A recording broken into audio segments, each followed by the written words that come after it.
J'espère que tu as bien bisogno surtout. En tout cas, bon mercredi Nabino, la grande famille de M. Kambelu TV officiel. Voilà. Je vais essayer un peu de nous mettre une petite vidéo de actu du net à Pandi Makamune. Bisibino alobi bola mouya fali poupa di caprio la merveille Tolanda. Faut comprendre que batum susu nengezana bayaka na bango na système ya kosaleka yene kaka tsali ba makelele ebele après aleki na ye mais lelo la vérité est comme kobima tolanda vraiment na beaucoup aleki na tour de champ voilà tour de champ c'est-à-dire oui mais accent de contradiction aleki pe na variété pour fallait faire ça variété avoir coûte à peine nous sommes pas critiquer les makati amour perfectionné on va faire un concert oui à côté de la musique oh yo nanga trop ça là musique chakada oh bana poto faire reléguer aye bana lui kukuma nze badani ya nani ya Akim Prince de Loza aye bangoti ponze mona za passe c'est moi même confiant au temps na limité que ça yo c'est moi c'est ça qui t'a 5 mois studio pour nze moi ata inane c'est pas ça yo manze bona lui kukuma na power ya fali aye bona concert on de maïti oh moi on manze bona ta on kokate si on a ma chanson donc vous comprenez mais vous fallait pas ça aller goûtou oh mais Jean-Paul c'est mon cas on peut savoir argument mais moi je vais aller sur le plan technique tu me laisses parler aussi s'il te plaît parce que tu mais toi c'est énervé toi sur la na faut kamera sur la plaque bosso de la moto mais monsieur na ba mombaya na ba plaque de la tête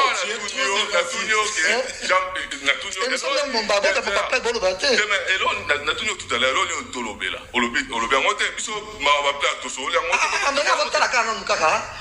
c'est vrai, certes, mais ça critique, tout à fait, certes, mais vous savez que critiquer, c'est un problème.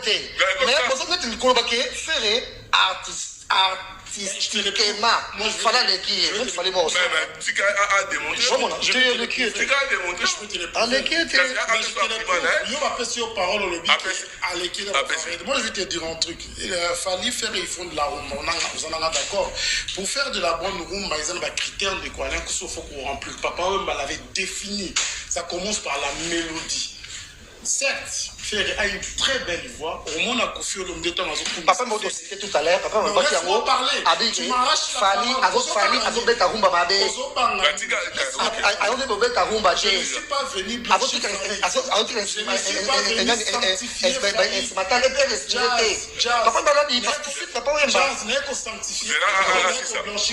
moi, je vais te répondre sur le plan Oyolobi et le dossier automobile. De quoi dans une on est bandit, dans le bas qui que nous faire partir, il y a pas trop, l'industrie faire une erreur.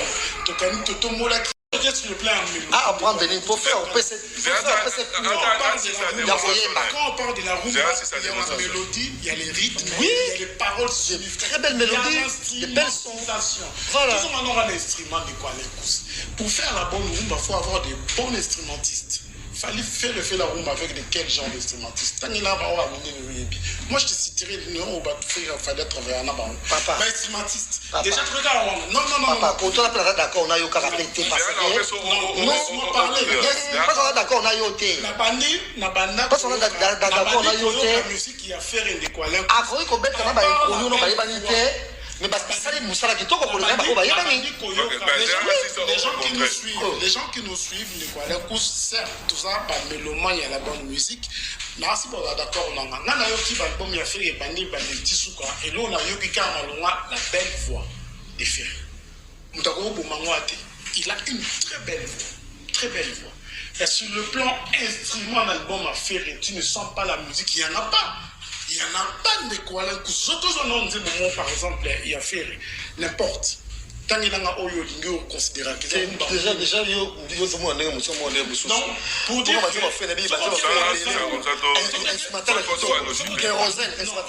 non, il n'y a pas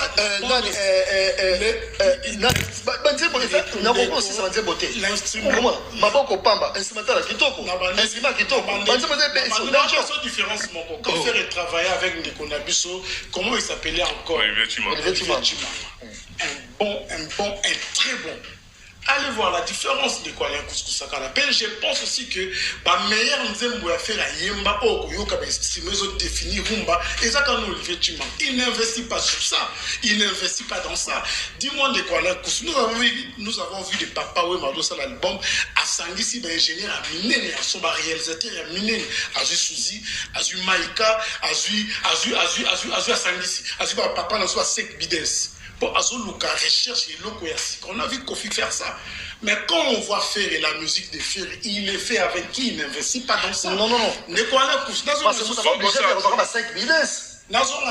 Nouvelle génération, ça va ça peut pénir. On va rater quand même. Est-ce que net aura posé trois boys? Est-ce que ma grande soit ça, ma grande nous avons induit faire en erreur. On a dit, bah, il y a un monsieur, je peux vous attendre, la zone ici n'aura la salle la Côte d'Ivoire. En tout cas, côté vraiment instrumental, non. La Côte d'Ivoire. Dans la Côte d'Ivoire, quand Ferré est allé chanter, il fallait aller chanter la même salle. Pour comprendre que les autres ont été emportés par la musique, même si on comprend les paroles. Mais pour Ferré, par exemple, c'est contenter la belle voix, même lui-même l'artiste. Et pour ton information de quoi l'éco jazz, c'est pour la première un grand star.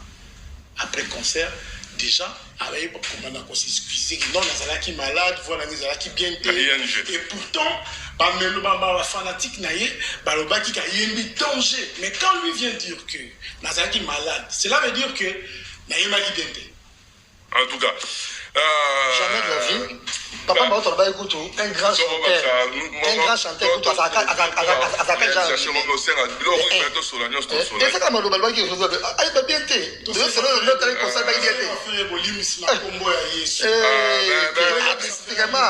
Jean-Paul.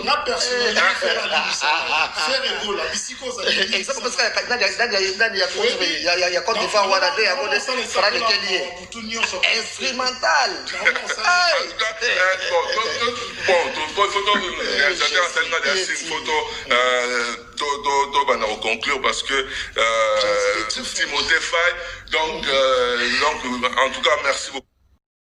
Bon, moi donc il est trop d'amis, tout ça là, mon s'il vous plaît.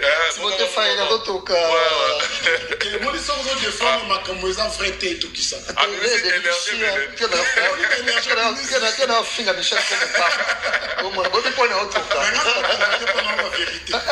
Regardez les temps là notre cas, dans ça émission la salle loin monsieur. Pour prendre mal les aller. Ah j'ai bouqué. Ça va transpirer. On doit jazz dans l'air de vérité hein, pour de moi je suis là, ma éthique est tarato aider un musicien. Un artiste qui a l'idée de faire les stades de France. N'est-ce la limité? Il y a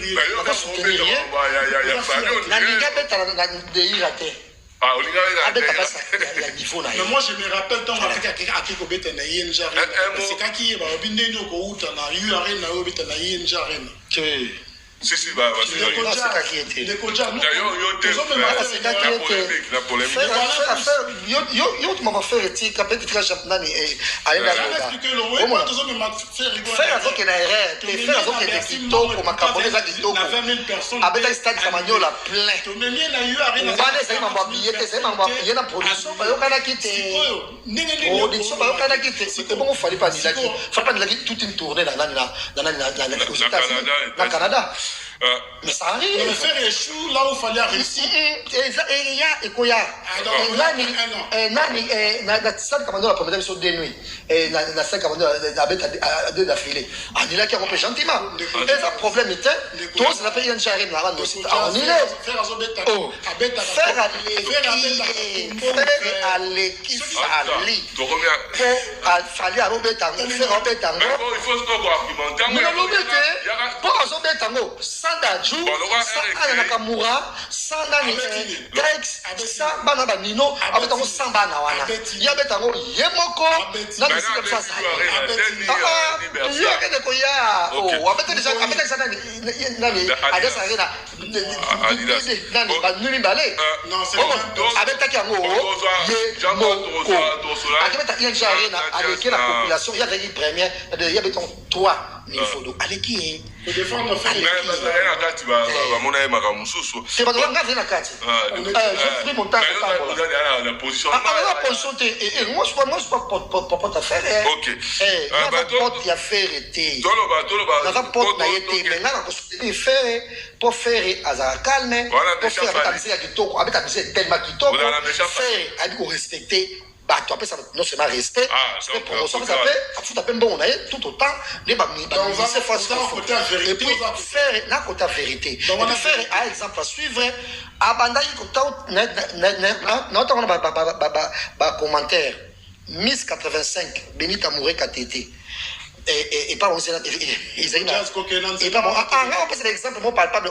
Et génération pas que génération qui on a que ça on s'est plaît très là c'est ça. Non, il y a faire c'est pas grave boy. Faire des gazana exemple à suivre pour la nouvelle génération. Papa fallait le couteau à côté de son PC plaque et moi plaque ça monte ça plaque. Faire asa et pas yawera depuis asa et pas wera à sombanda kwa miss Benita Mouré KTT. Moi je vais dans la maison mère. Donc mon bon avec l'esprit avec c'est pas immobilier. Moi je gagne ça immobilier, ça exemple à suivre. Même yo to na poto ba to ça ba caillou. Ba to ça ba caillou to ka bon un jour oh ma ah ça mon prophète hein. Il ne parle que de la musique. Ça maman banda ko na ngola la musique s'il vous plaît. Un jour que allez cous à notre montre qui toko unico tu la foyer pour la maison oh soir musique est fou qui chronique est fou tayo bonaboye faut un peu investir pour faire ça comme ça esprit avant pas l'idée merci et puis les cours à boya autotune troisième mise mususu mise mususu mona ye mise mususu mona ye so ça m'a dit à Messi aka ma photo de regarder solo moi je dis c'est artistique mais ça va mon kobe merci quoi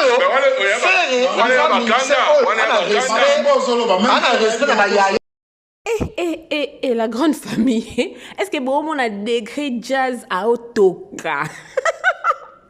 Jazz à Otoka. Donc au sentir pena haine, pena oh boketu ya mbalobara non haine la haine.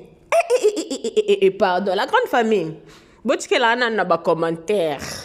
Au Seki Jazz depuis Commune Nini. Au Seki Jazz depuis Moka Nini.